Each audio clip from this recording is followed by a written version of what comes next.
Place à la revue de presse d'Europe 1, Olivier Delagarde. On commence par ce qui va être l'un des événements de la rentrée. Eh bien oui, mon cher Dimitri, parce que ça y est, elle arrive. Céline Dion.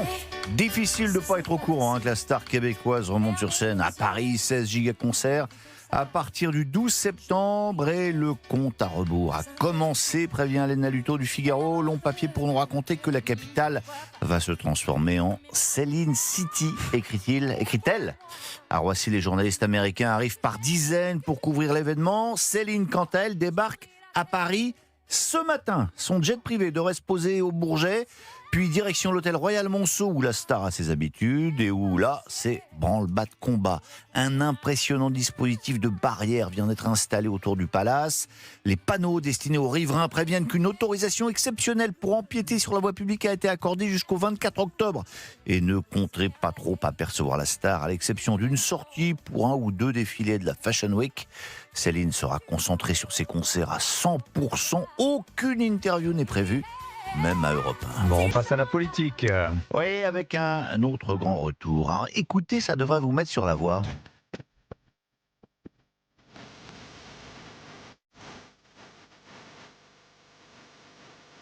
Eh oui, l'homme qui fait tomber la pluie, le grand retour de François Hollande, qui ne cache plus du tout son envie d'être candidat. Il publie un nouveau livre et il a choisi Le Point pour le lancer. Longue interview et bonne feuille à la clé. Le Point, oui, pas le Nouvel Obs sous le Monde, où le socialiste avait pourtant son rond de serviette.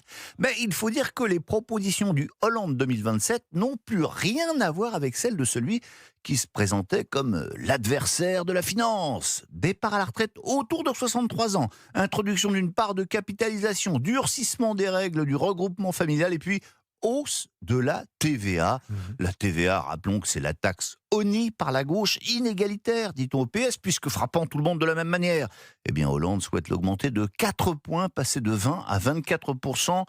Aux universités d'été du PS, les doigts de pied vont se crisper dans les mocassins. Et à la une des Échos, Dominique Seux regarde tout cela d'un œil amusé. Rappelons qu'en 2012, l'une des premières mesures du président Hollande avait justement été d'abroger la hausse de la TVA, décidée par son prédécesseur Nicolas Sarkozy. Oui, mais sa candidature a-t-elle une chance d'aller au bout ? Écoutez, tout le monde convient que pour le moment, il faudrait vraiment qu'il y ait un trou de souris, comme on dit. Alors, mission impossible, s'interroge Le Point.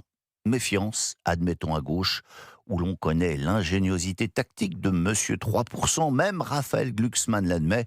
Je sais, dit-il, combien c'est le plus malin d'entre tous. Bref, n'oubliez pas votre parapluie. Quoi d'autre dans les journaux ? Le racisme anti-blanc. À la une du Figaro, nos confrères se sont procurés les éléments du dossier du meurtre du jeune Thomas assassiné à Crépol.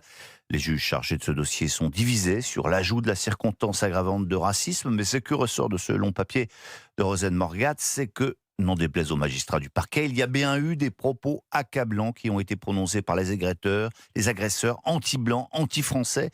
Peut-être que ces magistrats préfèrent ne pas les entendre, pas de vague, mais on va terminer sur une note quand même moins dramatique.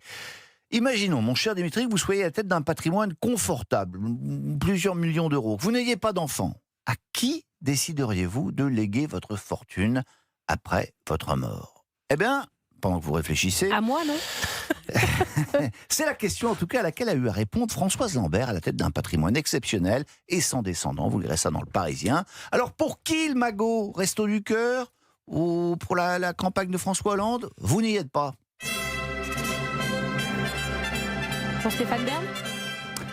Le château loin. de Versailles, Madame Catherine Ney qui me regarde. Oui, seule obligation, raconte Yves Jéglé, que sa fortune soit utilisée exclusivement pour remeubler les appartements royaux, notamment ceux de Louis XV, Louis XVI et Marie-Antoinette.